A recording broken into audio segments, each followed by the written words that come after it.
It's hard not to feel sorry and angry about what's happening in the British Parliament. Sorry that a Prime Minister who finally wants to make Brexit a reality is doing it so tough, and angry that the Parliament is totally obstructing the democratically expressed will of the people.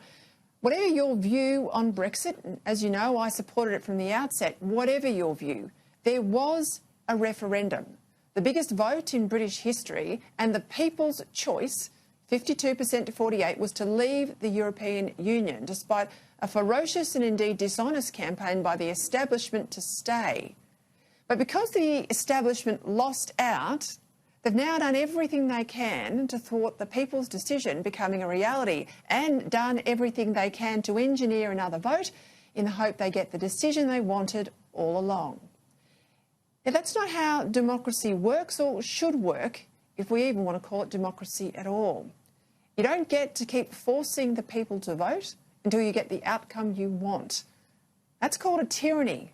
And Britain and Europe too have had a pretty bloody history dealing with tyranny. And the establishment here should remember it's usually them who come off second best, indeed sometimes without their heads. We all know that Theresa May's government first said that no deal was better than a bad deal. We all know that parties claiming to back Brexit won about 80% of the vote at the last election. We all know that the Parliament voted overwhelmingly to trigger the lengthy leave process. Yet overnight, with a bill to ban a no-deal Brexit passed, and with Boris Johnson's bill for an election failing to get the required two-thirds majority because of sneaky tactical abstentions by Labor, it's hard to know what will happen next. My instinct is that once the Lords sign the bill to ban a no-deal Brexit into law, Labor will then back an election on October 14.